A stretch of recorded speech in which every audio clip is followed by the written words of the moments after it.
kotanga mikolo kolonanga ona eba ndenge yako banga yo eye ona ekolako tosaka kombo na yo yango la Bible dit heureux le peuple qui connaît le son de la trompette.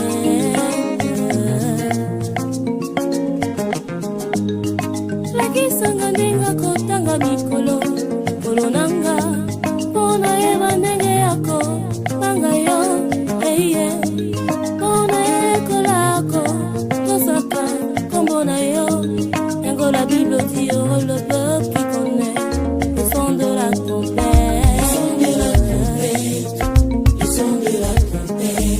Yango la Bible dit heureux le peuple qui connaît le son de la trompette.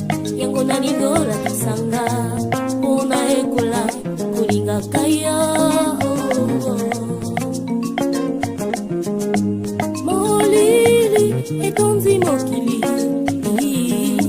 bakebele bakomi kolala kasingana na teo molimo santu pelisa winda na motema yanga ona ekola kolingaka yo sunganga na batela bafuta nalingi nazanga lola te lakisanga lolenga kotambola ngengisa bazela nanga nyonso. Elohim le Créateur, Père Céleste, je te bénis, je te rends gloire. Papa, je recommande ce moment entre tes saintes mains. Cher Saint-Esprit, assiste-nous du début jusqu'à la fin. Bénis le cœur qui va te recevoir. Bénis l'oreille. À toi l'honneur, la gloire et la puissance. Par le nom puissant de notre Seigneur et Sauveur, Jésus-Christ de juste. Gloire, gloire, gloire à l'agneau, gloire à Jésus, gloire, gloire, gloire, gloire. Mes frères et sœurs dans le Seigneur, soyez bénis abondamment au nom de notre Seigneur et Sauveur Jésus-Christ. Mes bien-aimés, je me présente encore devant vous pour parler de la part du Seigneur. Moi, votre bien-aimé, Nzemape Ewam Israël, de l'éternité, les sceaux du cœur, les sceaux de l'éternel, les réserves de Yehoshua Hamashiach. Oui, je voulais partager avec vous la pensée du Seigneur dans le livre de Matthieu, chapitre 14. Je commence le verset 12 au verset 21 et je lis au nom de Jésus-Christ. Les disciples des gens vinrent prendre son corps et ensevelir, et ils allèrent annoncer à Jésus. À cette nouvelle, Jésus partit de là dans une barque pour se retirer à l'écart dans un lieu désert. Et la foule, l'ayant su, sortit de ville et le suivit à pied. Quand il sortit de la barque, il vit une grande foule et fut ému de compassion pour elle, et il guérit les malades. Le soir étant venu, les disciples s'approchèrent de lui et dirent: ce lieu est désert et l'heure est déjà avancée. Renvoie la foule afin qu'elle aille dans les villes pour s'acheter des vivres. Jésus leur répondit: ils n'ont pas besoin de s'en aller, donnez-leur vous-même à manger. Mais ils lui dirent: nous n'avons ici que 5 pains et 2 poissons. Et il dit: apporte-les-moi. Il fit asseoir la foule sur l'herbe, prit les 5 pains et les 2 poissons, il leva les yeux vers le ciel, il rendit grâce, puis il rompit le pain et le donna aux disciples qui les distribuèrent à la foule. Tous mangèrent et furent rassasiés. Et l'on emporta 12 paniers pleins de morceaux qui restaient. Ceux qui avaient mangé étaient environ 5000 hommes, sans les femmes et les enfants. Amen. Mes bien-aimés, le thème que je voulais partager avec vous, je l'ai intitulé « Les pains de vie ». Nous allons voir et parcourir un peu dans la Bible pour expliquer les pains de vie. La Bible dit ceci que après l'enterrement de Jean-Baptiste, les disciples donc de Jean vinrent annoncer la nouvelle à Jésus. Alors Jésus monta dans une barque et traversait, allait dans un lieu secret ou dans le désert. Donc Jésus s'est retiré de la foule, il est parti quelque part. Mais ici, la Bible nous a dit tout simplement qu'il est parti, il s'est retiré, il est allé quelque part. Mais souvent, si vous regardez dans l'habitude ou dans la Bible, souvent Jésus s'est retiré et il partait dans le désert à des fois, c'est pour prier. Donc il est parti et la parole nous dit que la foule ont su que Jésus était là-bas, ils ont suivi Jésus à pied. Quand Jésus est revenu, il a vu la foule. La Bible dit qu'il était émis de passation. Il était émis de passation pour le peuple qui le suivait. Donc il a commencé maintenant à enseigner la parole. Il a commencé à guérir les malades. Mais regardez ce qui s'est passé. Arrivé, la parole souligne bien que vers le soir, les disciples sont passés pour voir Jésus. Ils ont dit au Seigneur que non, il faut renvoyer la foule, puisqu'il n'y a rien à donner à la foule. Et la parole de Dieu nous dit ceci, quand ils ont dit au Seigneur de renvoyer la foule, le Seigneur a demandé aux disciples de donner à manger à ces gens-là. Donc la foule, les gens étaient nombreux et les disciples avaient peur. Ils se sont dit que qu'est-ce que nous on va donner à la foule puisqu'ils sont nombreux. Mais ils ont dit au Seigneur, le Seigneur leur a demandé, ils ont dit, nous avons que 5 pains et 2 poissons. Je voulais un peu utiliser l'ombre pour revenir à ce que nous venons de lire avec vous. Si vous regardez dans la Bible, j'avais déjà parlé de ça dans mes vidéos précédentes. J'avais parlé, et le passage se trouve dans 2 Rois, chapitre 7. Vous pouvez lire à la maison, où on parle des 4 lépreux. La Bible dit qu'il y avait 4 lépreux dans le passage de 2 Rois, chapitre 7. Et ces 4 lépreux restaient à la porte de la ville. À ce moment-là, Israël était assiégé par les Syriens. Donc il y avait la souffrance, la misère. Il n'y avait pas quelque chose que les gens puissent manger. Et les 4 lépreux qui étaient à la porte de la ville, ils se sont dit entre eux, ils disent, si nous entrons dans la ville, nous allons mourir de la famine. Mais si nous allons vers les Syriens, il y a des choses. Soit ils peuvent nous laisser en vie, ou ils peuvent aussi nous tuer. Alors, ils ont pris la décision. Ils ont dit, autant mieux d'aller chez les Syriens. S'ils vont nous laisser la vie, nous allons continuer à vivre.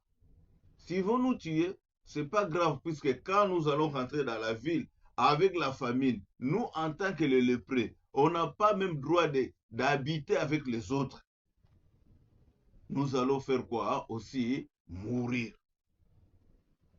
Mais regardez ce qui s'est passé. La Bible dit, quand les 4 lépreux sont allés dans les camps des Syriens, ils ont entré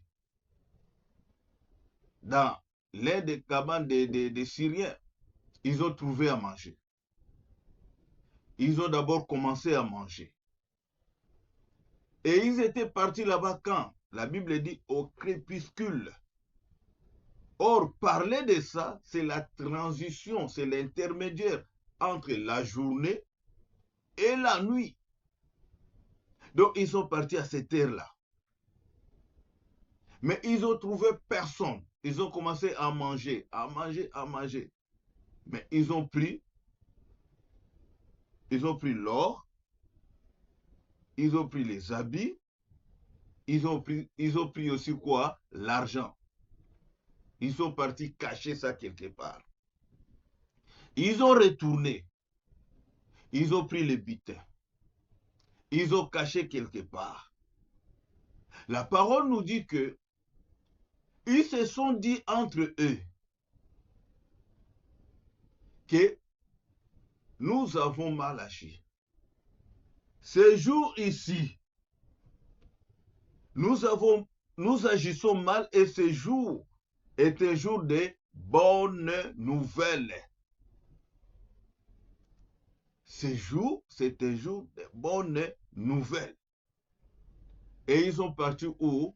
À la maison du roi, donc au palais royal, pour annoncer la nouvelle. La parole souligne que le roi, il y avait un serviteur qui était à côté du roi. Il a dit au roi ceci. D'abord, puisque le roi hésitait, le roi croyait que non, les Syriens se sont cachés quelque part. Quand ils vont partir là-bas pour récupérer, pour prendre les biens ou pour attaquer, les Syriens peuvent sortir et ils seront mis. Pour le roi, il croit que c'est un piège que les Philistins ils ont fait. Mais il y a un serviteur qui était à côté du roi. Il a dit au roi ceci, il a dit non, non. Envoyons 5 chevaux pour aller visiter. Et ils ont pris 5 chevaux. La Bible dit, les 5 chevaux représentaient tout Israël, ce qui était resté. Et écoutez la parole, la Bible dit, ils ont ajouté encore des chars et ces chevaux. Et ils sont partis là-bas, c'était quand? La nuit. Et je reviens à ce que le Seigneur, les passages que nous avons lus ensemble avec vous. Il y a le pourquoi. Et pourquoi moi j'ai pris d'abord l'ombre pour revenir au passage que nous venons de lire avec vous. Puisqu'il y a des signes, il y a une bonne explication qui se cache derrière. Auparavant, quand j'ai parlé de ce passage, j'avais même présenté, je vous ai dit que les 5 qui étaient restés en Israël, les 5 chevaux représentaient quoi? Et les 4 lépreux représentent quoi actuellement? Les 4 lépreux représentent les 4 évangiles. Puisque les 4 évangiles nous expliquent la naissance, les temps que Jésus a passé, jusqu'à sa mort, donc jusqu'à la croix. Ce sont les 4 lépreux qui nous détaillent, qui nous ont montré la naissance jusqu'à la mort de la croix de Jésus. Et les 5 chevaux représentent Éphésiens 4:11, qui est les 5 ministères. Et vous allez voir qu'il y avait des chars qui devaient accompagner. Je vous ai dit, c'est la parole et son explication, ou la loi et les témoignages. Maintenant, revenons à notre passage. La Bible dit que c'était quand le soir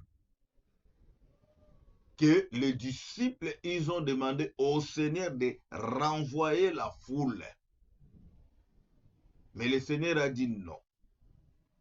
On ne peut pas renvoyer la foule. Mais qu'est-ce que vous possédez? Qu'est-ce que vous avez pour donner à ce peuple? Ils ont dit, nous avons que 5 pains et des poissons. Voilà comment est-ce que l'homme est limité. L'homme dans la tête des disciples,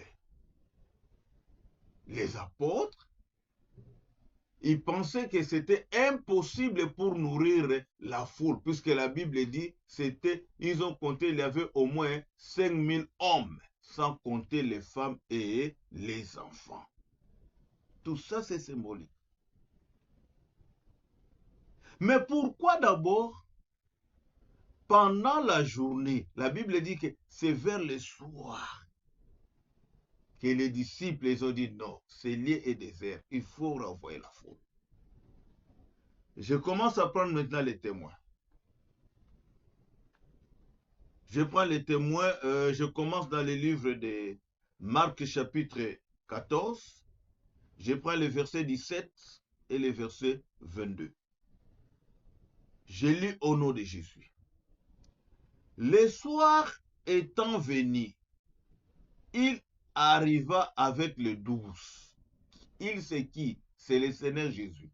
La Bible dit, le soir étant venu, il arrivait avec les 12. Le verset 22 maintenant. Pendant qu'il mangeait, Jésus prit du pain et après avoir rendu grâce, il les rompit et il leur donna en disant, prenez, ceci est mon corps. Le pain, Jésus présente le pain, il dit, ceci est mon corps. Et c'était le soir.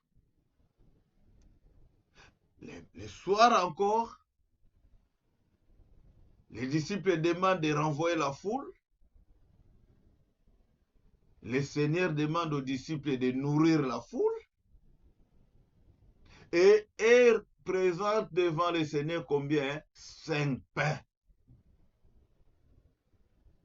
Si nous entrons dans la réalité,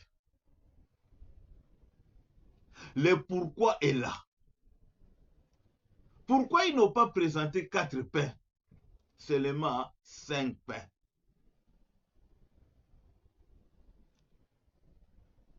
Quand je vous ai parlé des 5 chevaux, je vous ai dit que c'est les 5 ministères. Les 5 pains en réalité veut dire tout simplement un ministre de Dieu est aussi le pain. Puisque ce sont les ministres, les apôtres qui avaient les 5 pains. Est-ce que vous voyez ça? Mais pour que ce pain, qui est les ministres, puisse distribuer à la foule, il faut que le Seigneur lui-même prie en fait qu'il y ait la multiplication. Est-ce que vous voyez ça? Il faut que lui-même le Seigneur prie, rompre le pain, afin qu'il y ait la multiplication. en quelque sorte, un serviteur de Dieu, qui est aussi le pain, doit être brisé par le Seigneur. Le Seigneur doit prier pour cet homme-là, pour que tout ce qui sort de sa bouche puisse donner la vie au peuple. Est-ce que vous voyez ça? C'est pour ça que je vous ai pris Marc, pour voir que c'est le même geste que le Seigneur a fait. Avant sa mort, il avait rompu le pain, il a prié, il a donné aux disciples. Mais à l'alliance du soir, qui est notre alliance avec le Seigneur, il a dit aux disciples, si vous regardez avec l'œil prophétique, vous allez voir que ces gens-là qui ont mangé le pain-là, que le Seigneur avait prié, ce n'était pas Israël. Spirituellement, ça représente nous, les nations, ou l'Église de Dieu. Parce que le Seigneur devait rompre, et prier et donner à la foule. Nous allons petit à petit pour voir pourquoi il n'y avait que 12 paniers qui étaient restés. Dites Amen. Je vais prendre Jean chapitre 1, le verset 14. Je lis au nom de Jésus-Christ. Celui qui est la parole est devenu homme. Il a vécu parmi nous. Nous avons contemplé sa gloire, la gloire du Fils unique, envoyé par son Père, plénitude de grâce et de vérité. Donc la Bible dit, c'est lui qui est la parole est devenu homme. Si vous lisez au début, on dit, au commencement, c'était la parole. Mais ici, dans 14, il dit, c'est lui qui est la parole est devenu homme. Donc, en réalité, le pain égale le corps, et le corps égale la parole. N'est-ce pas? Parce que Jésus a pris le pain, il a dit, ceci est mon corps. Donc, le pain, c'est le corps. Mais ici, Jean nous dit, celui qui est la parole est devenu homme. Donc, c'est toujours Jésus. Donc, le pain égale le corps égale la parole. Nous sommes au temps du soir, entre deux âges. Le matin sera le temps de qui? D'Israël. Puisque même quand j'ai pris l'ombre, que je vous ai parlé de 2 Rois 7, c'est les lépreux qui ont mangé la nuit. Mais Israël, quand les 5 chevaux sont partis vers les nations, vers les camps des Philistins, sont rentrés en Israël avec les décharges. Israël a mangé le matin. Donc c'est le même geste que nous voyons aussi dans Matthieu, ce que nous venons de lire avec vous. Donc en réalité, ceux qui ont mangé ce soir-là, la nuit, c'est nous. Puisqu'on devait laisser les restes des 12 paniers pour les 12 tribus d'Israël. C'est ça la réalité. Est-ce que vous voyez ça? Je prends d'abord Deutéronome chapitre 8, le verset 3. Que dit la Bible? Il nous a donc fait connaître des difficultés et il nous a fait souffrir la faim. Ensuite, il nous a donné la manne à manger. Vous et vos ancêtres, vous ne connaissiez pas cette nourriture. De cette façon, le Seigneur nous a montré une chose. Le pain ne suffit pas à faire vivre l'homme. Celui-ci a besoin aussi de toutes les paroles qui sortent de la bouche de Dieu. Donc ici, c'est pour nous parler que la parole, qui est aussi le pain, et puisque les gens aiment manger que le pain ou la nourriture pour nourrir nos corps, mais ici, Dieu a parlé à Moïse. Il a dit que l'homme a besoin aussi de toute parole qui sort de la bouche du Seigneur. Et c'est le même passage que le Seigneur avait répondu au diable, à Satan, dans Matthieu 4, 4, où le Seigneur avait dit au diable, l'homme ne vivra pas seulement le pain, mais de toute parole qui sort dans la bouche du Seigneur. C'est vrai ça. Donc le pain, c'est aussi la parole. Gloire à Jésus. Je vais prendre maintenant Jean chapitre 6, les versets 48. Je saute, je prends 51, 54 à 55. Je lis au nom de Jésus. Moi, je suis le pain de vie. Voilà notre thème. Moi, je suis le pain de vie. C'est Jésus qui parle. Vos pères ont mangé la manne au désert et se sont morts. 50. C'est ici le pain qui descend du ciel, afin que quelqu'un en a mangé et ne meurt pas. Donc celui qui va manger le pain qui est Jésus ne va plus mourir. Le verset 51 dit, moi je suis le pain vivant qui est descendu du ciel. Si quelqu'un mange de ce pain, il vivra éternellement. Or, le pain aussi que moi donnerai, c'est ma chair, laquelle moi je donnerai pour la vie du monde. Donc le pain, c'est aussi sa chair que le Seigneur a donné pour la vie du monde. Celui qui mange ma chair et qui boit mon sang a la vie éternelle. Et moi, je les ressusciterai au dernier jour.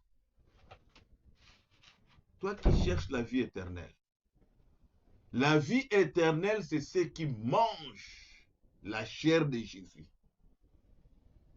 Ceux qui mangent le pain qui était descendu du ciel, le pain de vie. Est-ce que vous voyez ça? Si tu ne manges pas ça, qui est la parole, la véritable parole, tu n'iras pas au ciel, mon frère.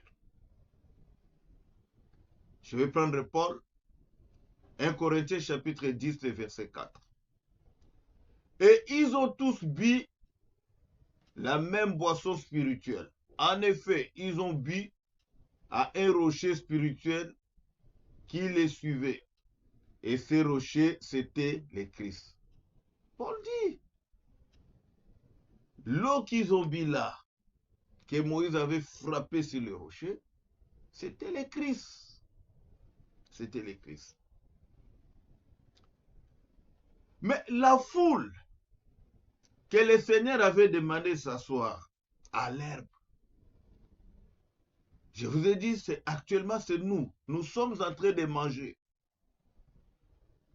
Israël ne mange pas. Nous sommes en train de manger la chair de Jésus. Aujourd'hui, si tu pars chez les Juifs, tu parles de Jésus, ils vont même te chasser. Puisque eux, ils sont en train de manger leur nourriture. Mais ceux qui sont en train de manger, ce n'est pas la chair de Jésus. Puisqu'ils ne croient même pas à Jésus. Mais nous croyons. Nous mangeons la chair et nous buvons le sang de Jésus. Est-ce que vous voyez ça? Quand nous allons finir de manger, c'est là où Israël va manger. Le Seigneur a déjà prévu. Ils vont manger à travers les deux oins. Donc, Élie et Moïse. Que Dieu va retourner en Israël pour leur donner cette nourriture que nous sommes en train de manger. Maintenant, je voulais exhorter avant de finir. Mais bien aimé, les disciples avaient demandé de renvoyer la foule. Mais le Seigneur a dit, faites-les asseoir. Faites-les asseoir. Actuellement, si nous regardons même, nous observons dans nos églises locales, pourquoi il n'y a pas la manifestation, la puissance de Dieu? Les gens, les soi-disant serviteurs sont limités, puisqu'ils ne pratiquent pas ce que Dieu nous demande de faire. Ils sont en train de faire leur volonté. Aujourd'hui même, moi j'appelle ces gens-là des Géasi. Pourquoi Géasi? Si vous regardez dans la parole,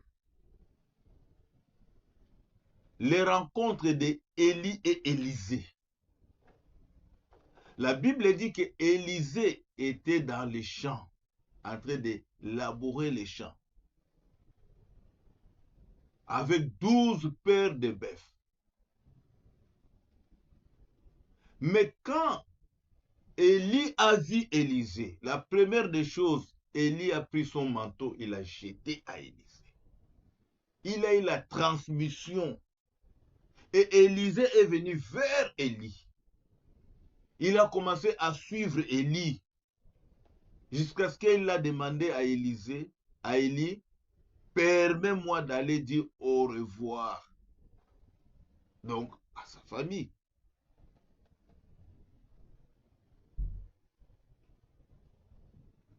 C'est pas pour rien que le jour où Élie montait au ciel, Élisée a réclamé quoi? Les manteaux. Parce qu'il y avait la transmission les jours.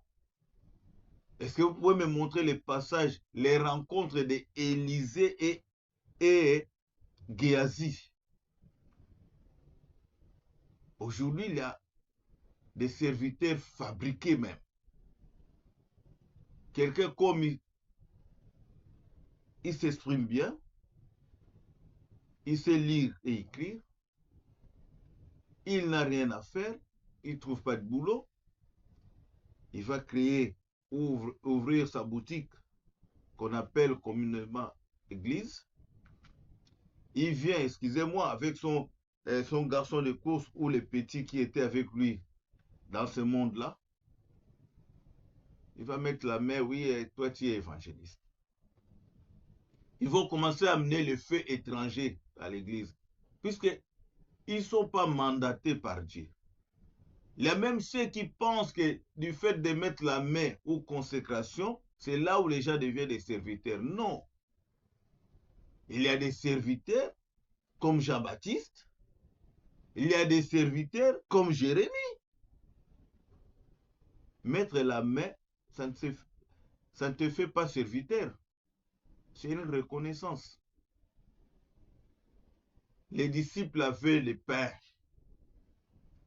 Ils avaient le pain. Le Seigneur a fait quoi? Il a rompu et il a prié. Maintenant, il a donné l'ordre de distribuer à la foule. C'est pour ça que le Seigneur dit, il y a beaucoup d'appelés, mais peu d'élus. Ce sont des Géasi. Ils sont en train de détruire l'œuvre de Dieu. Mais remarquez, les apôtres, ils ont distribué quoi? Les pains. Il n'y avait que les pains. Les pains là, ça signifie quoi? C'est pour dire que c'est même parole, même langage qui doit sortir à ces 12 là. Ce qu'ils avaient, c'est les mêmes pains qu'ils devaient distribuer. C'est le même langage, c'est la même parole. Et Paul lui-même avait dit, il n'y a pas plusieurs paroles, mais il n'y a que des gens qui vous troublent. Ceux qui troublent là, des Géasi, des buissons d'épines, des mercenaires, des loups ravisseurs, sont en train de détruire l'œuvre de Dieu. Si tu n'as pas les mandats, dépose. Que de chercher de ramener le peuple de Dieu vers la perdition. Et toi-même, tu iras aussi là-bas avec eux. Mes frères, il faut faire attention avec la parole. Les pains.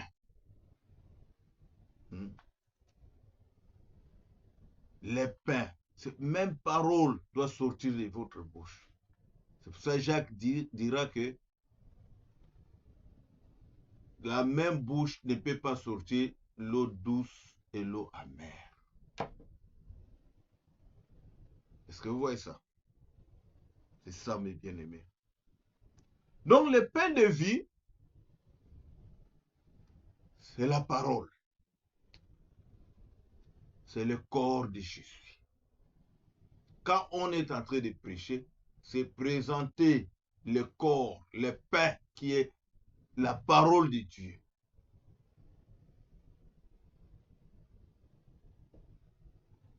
Est-ce que vous voyez ça? C'est ça, dans nos églises, il y a toujours des problèmes. Regardez ce qui s'est passé à l'église primitive où les disciples. Je prends Actes chapitre 2, les versets 42 à 44. Je lis au nom de Jésus. Donc les disciples, persévéraient dans l'enseignement des apôtres. Donc la population qui était avec les disciples était en train de suivre les enseignements. Donc c'est ça la distribution des pains. Dans la communion fraternelle, dans la fraction du pain et dans les prières. Communion fraternelle. C'est vivre l'unité entre croyants. Partager la foi, la prière et l'entraide. C'est soutenir moralement. C'est ce qui manque dans nos églises. La Bible dit, verset 43, la crainte s'emparait de chacun et il faisait beaucoup de prodiges et des signes miraculeux par l'intermédiaire des apôtres. Il y avait des miracles. Aujourd'hui, ils sont en train de fabriquer des miracles, des maquiona. Il dit à son petit, restez là-bas au bout de fil. Tu m'appelles, oui, j'ai un problème. Il dit, oui, ton nom c'est ci. Alléluia, alléluia. C'est faux. Continuez à vivre la parole. Fais comme les apôtres au début. Verset 44. Tous ceux qui croyaient étaient ensemble et ils avaient tous en commun. Les disciples, donc, tous ceux qui croyaient, restaient ensemble. Ils avaient tous en commun. Regardez même dans les permanences. Quelqu'un vient avec son père et dit, ah, c'est à moi, il ne veut pas partager avec les autres. Après, il se dit que non, c'est un serviteur. Comment est-ce que vous allez voir la main de Dieu? Vous êtes là des égoïstes. Entre vous-même, vous ne partagez pas. Il n'y a même pas l'entente. Des divisions. Ce sont des guéazis. Ils sont en train d'amener les faits étrangers dans les choses de Dieu. Des buissons, des buissons d'épines. Il faut arrêter avec ça. Partagez le pain de vie qui est Jésus. Partagez la parole. La Bible dit qu'il y avait 5 pains. Il y a 2 poissons. Mais qu'est-ce que signifient les 2 poissons? Je prends Éphésiens chapitre 20, le verset, chapitre 2, le verset 20. Je lis au nom de Jésus. Vous avez été édifiés sur les fondements des apôtres et prophètes. Jésus-Christ lui-même étant la pierre angulaire. C'est ça les 2 poissons. La loi et les témoignages. édifié par le fondement des apôtres et les prophètes. C'est ça les deux poissons. Mes frères, le temps que nous vivons, les signes que Jésus a donnés, même dans Matthieu 24, nous sommes vers la fin. Vous entendrez des bruits de guerre. Vous avez vu les États-Unis.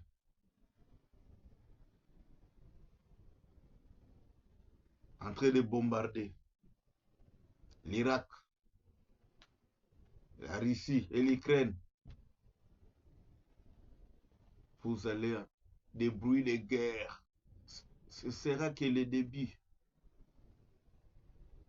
Toi, enfant de Dieu, toi qui lis la parole, toi qui crois à Jésus, conforme-toi à la parole. Que dit la Bible? Continuez à prier, continuez à faire le bien, continuez à exhorter les gens pour revenir vers le Seigneur. Le temps n'est pas à notre faveur. Je vous ai parlé du pain de vie qui est Jésus. Et je vous ai dit, le soir, c'est notre alliance. L'alliance du soir, c'est l'alliance de Jésus-Christ. Nous sommes en train de manger la chair de Jésus.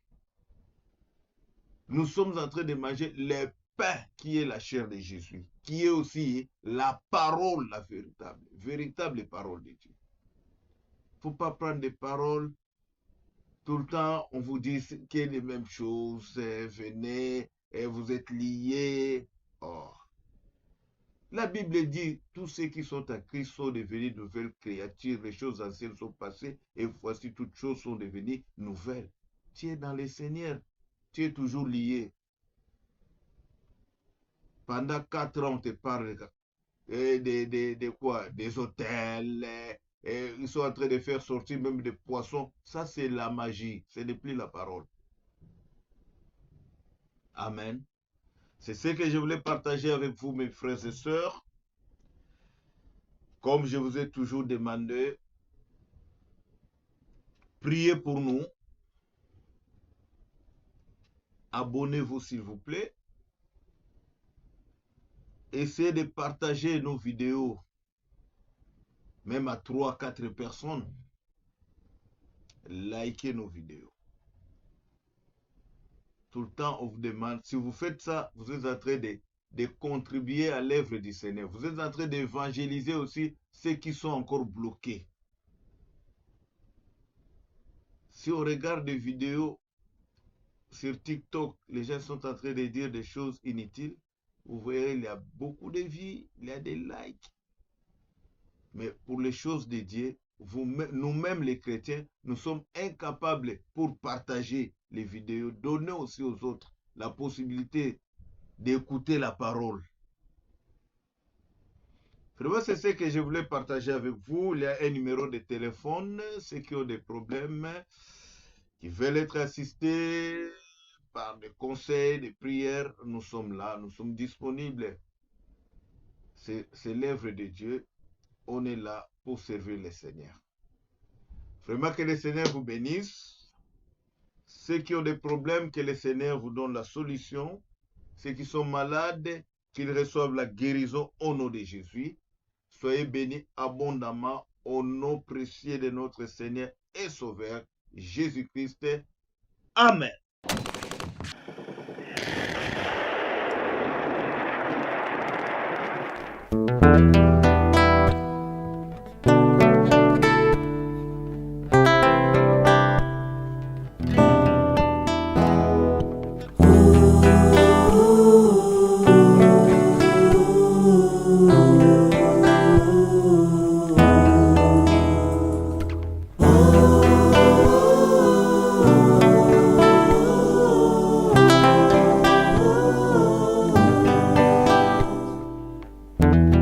Voyez comment toutes les prophéties de la Bible s'accomplissent sous nos yeux. annonçant la venue du Seigneur Jésus-Christ. Oh, bientôt s'ouvriront le cieux, bientôt s'ouvriront le cieux. Combien de temps pensez-vous nous reste encore, mes frères? Il est plus tard que vous ne le pensez. Oui, le Seigneur revient bientôt.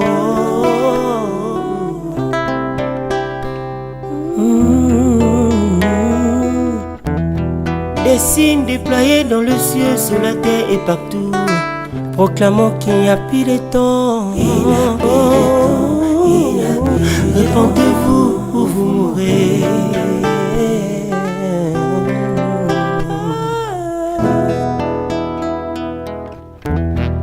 Quand même l'on peut dire paix et sûreté, un signe nous montre que les détresses sont très imminentes.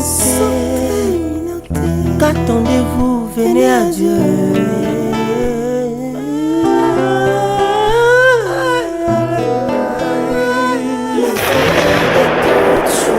La fin de toutes choses est proche, mon frère, ma soeur. Qu'attendez-vous, venez à Dieu. Bientôt l'enlèvement de l'église. Il n'y a plus de temps, il n'y a plus de temps. La fin de toutes choses. Vivez la vie des bons chrétiens. Ah.